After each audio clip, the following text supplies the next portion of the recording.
রাত নামলেই যেন লুটপাট শুরু হয় মহাসড়কে। যাত্রী বেশে বাসে উঠে ঢিল ছুঁড়ে বা গাছের গুঁড়ি ফেলে চলে ছিনতাই, ডাকাতি। যাত্রী চালকদের মতে ঢাকা টাঙ্গাইল মহাসড়কের বেশ কয়েকটি গুরুত্বপূর্ণ পয়েন্টে পর্যাপ্ত টহল না থাকায় থামানো যাচ্ছে না অরাজকতা। তবে মহাসড়কের নিরাপত্তা নিশ্চিতে এরই মধ্যে ছিনতাই, ডাকাতিতে জড়িত কয়েকজনকে গ্রেফতার করেছে পুলিশ।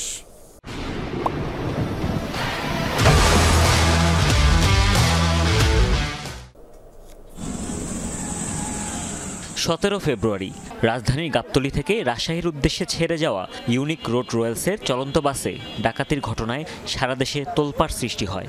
আলোচনায় আসে মির্জাপুর কালিয়াকৈর সড়ক। এর রেশ কাটতে না কাটতেই গেল 25 ফেব্রুয়ারি আবারও ঘটে ডাকাতির ঘটনা। টাঙ্গাইলের ঘাটাইল সাগরদিঘিতে সড়কে গাছ ফেলে স্কুলের শিক্ষা সফরের বাসে চালানো হয় লুটপাট। যাত্রী চালকদের মতে রাত নামলেই ঢাকা টাঙ্গাইল মহাসড়কের যমুনা সেতু সংলগ্ন এলাকা চলে যায় ডাকাত ছিনতাইকারীদের দখলে।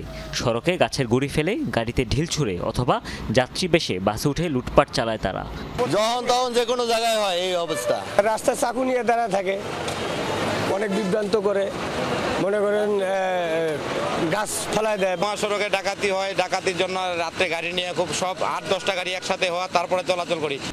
যাত্রী এবং স্থানীয়দের অভিযোগ, এই মহাসড়কে পরপর কয়েকটি ডাকাতির ঘটনা ঘটলেও জামুরকি, নাটিয়াপাড়া ও আশিকপুর বাইপাস সহ গুরুত্বপূর্ণ পয়েন্টে দেখা যায় না আইনশৃঙ্খলা বাহিনীর টহল।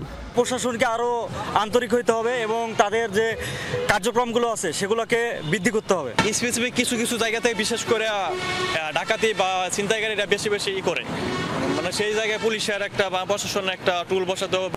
তবে পুলিশের দাবি, টহল বৃদ্ধির কারণে এরই মধ্যে বেশ কয়েকজনকে গ্রেফতার করা হয়েছে। টাঙ্গাইল জেলার উপর দিয়ে প্রায় 20-এর অধিক জেলার বিভিন্ন গণপদের যাত্রীরা কিন্তু এই আমাদের মহাসড়কটি ব্যবহার করে। বিভিন্ন সময় যে সমস্ত ডাকাতির ঘটনা ঘটেছে, এই সমস্ত ডাকাতির ঘটনা কিন্তু টাঙ্গাইল জেলা পুলিশ ডিটেক্ট করেছে। নিয়মিত আমরা টহল দিয়ে থাকি। বর্তমানে আইন শৃঙ্খলা আরও উন্নতি করার লক্ষ্যে আমরা হাইওয়ে পুলিশ খুবই তৎপর। রমজানে মহাসড়কে ডাকাতি, ছিনতাই ঠেকাতে আইনশৃঙ্খলা বাহিনীর আরও কঠোর নজরদারি চান চালক যাত্রীরা। হুমায়ুন রশিদ, যমুনা নিউজ।